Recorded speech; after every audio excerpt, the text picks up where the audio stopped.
Good day, I'm Devendra Gopal and we are from Team 6. Today we are going to present Deepwater Horizon Explosion and oil spill in 2010. This is Group 6 which contains 5 people Sharwin, Taniswaran, Dave, which is me, Fakrul and Amin. The Deepwater Horizon disaster occurred within a highly complex and high-risk project environment. The Macondo well was a deepwater drilling project owned by BP, with multiple contractors involved, including Transocean and Halliburton. This multi-party structure made the coordination, communication, and accountability especially challenging. The project faced repeated technical difficulties and unexpected geological conditions, which caused significant delay. By April 2010, the project was approximately 43 behind the schedule, while the rig was costing BP over $1 million per day. This delay created intense pressure on project leadership to recover time and reduce further cost overrun. Under this pressure, project objectively substitutely shifted.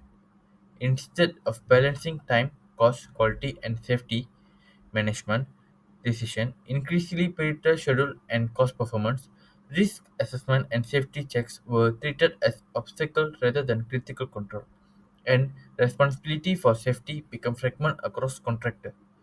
For project management standpoint, this represents a failure of governance. The lack of a clear authority to halt operation, combined with schedule-driven decision-making, allowed critical risks to remain unmanaged. Ultimately, the project lost control of its primary constraint, safety leading to catastrophic failure. Thank you. Hi, Assalamualaikum and good afternoon. My name is Muhammad Amin bin Ismail. So today I will present about the timelines, what happened during that disaster. So on April 20, 2010, a routine drilling operation in the Gulf of Mexico turned into a disaster. At the Macundo prospect, a surge of high-pressure methane gas escaped due to a failed cement seal and shot up the drill pipe. At 9:45 p.m., the gas ignited on the rig, causing a massive explosion that was visible for miles. With 126 crew members on board, the rig quickly became an inferno. In the chaos, 11 workers lost their lives and 17 were injured. After burning for 36 hours, the rig sank. The failure of the blowout preventer then allowed oil to flow freely into the ocean, marking the beginning of a major environmental crisis. The human cost of this disaster was devastating. Immediately, 11 lives were lost, dozens were injured, and more than 100 survivors were left traumatized. In the long term, over 47,000 responders were exposed to oil and toxic chemicals, leading to ongoing health problems. Coastal communities suffered as fishing and tourism collapsed almost overnight. Ultimately, the Deepwater Horizon disaster reminds us that engineering failure don't just damage systems, but they change life. This slide outlines the sheer magnitude of the environmental crisis that unfolded in the Gulf of Mexico. When we analyze the Deepwater Horizon disaster, we are looking at a seminal event in ecological history. The impact wasn't just local, it was a record breaking contamination event that altered the marine environment for years to come. First, let's look at the numbers. The slide states that the broken well released an estimated 4.9 million barrels of crude oil. To put that massive number into perspective, that is roughly 20 times larger than the Exxon Valdez spill of 1989. Furthermore, this wasn't a momentary leak. It continued for 87 days. For nearly 3 months, the well acted like a open wound on the ocean floor, releasing oil continuously before the engineers could successfully cap it. The duration is what it made the largest marine spill in history. Where did all the oil go? As the text notes, it polluted thousands of square kilometers of sea and coastline. The oil didn't say contained at the rig site. The ocean current spreads the slick across a vast area, impacting the shoreline of four different states. This pollution coated the beaches, infiltrated wetlands, and settled into the sediment of the ocean floor, making the cleanup effort incredibly complex and widespread. Finally, we look at the victims of the pollution. The slide highlights the harm to marine life, fisheries, and coastal ecosystem. This damage occurred at every level, from deep sea corals to the surface wildlife like birds and turtles. Additionally, the disruption into the fisheries devastated the local economies as vast area of the Gulf had to be closed to fishing for months to ensure food safety.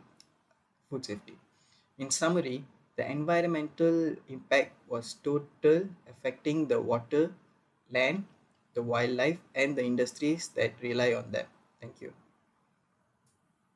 So, we have to ask ourselves how this actually happened. When you look at the investigation, it was not just a single mistake. It was actually a whole chain of failure that built up.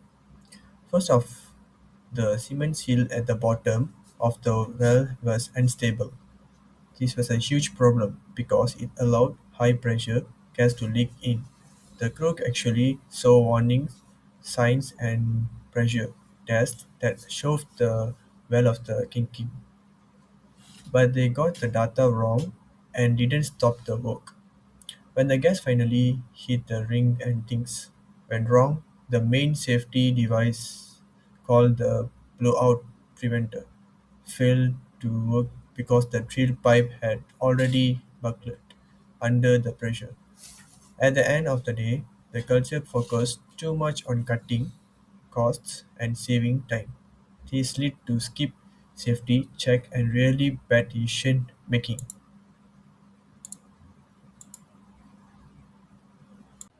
My name is Muhammad Fakru Alif bin Amran.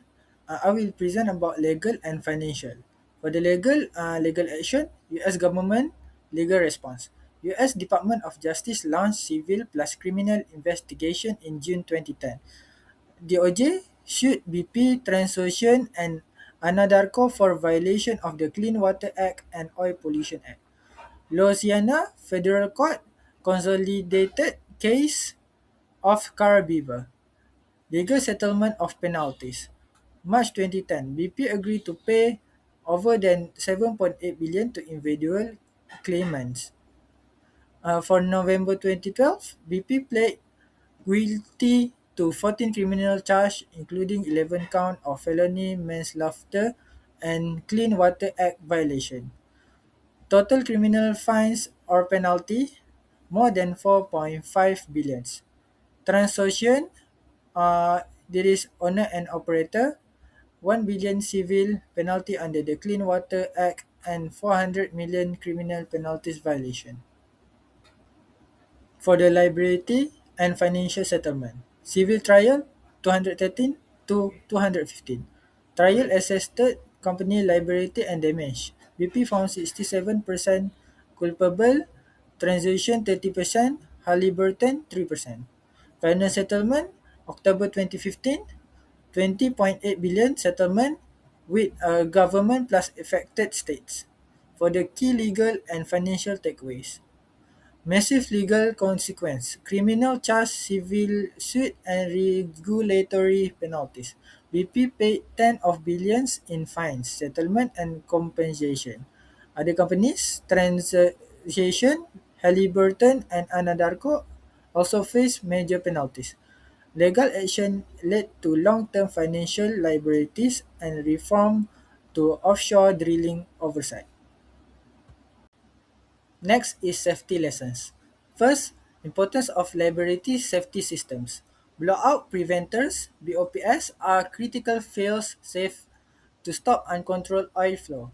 In the Deepwater Horizon disaster, the BOP fails to function properly when needed, contributing to the severity of the spill.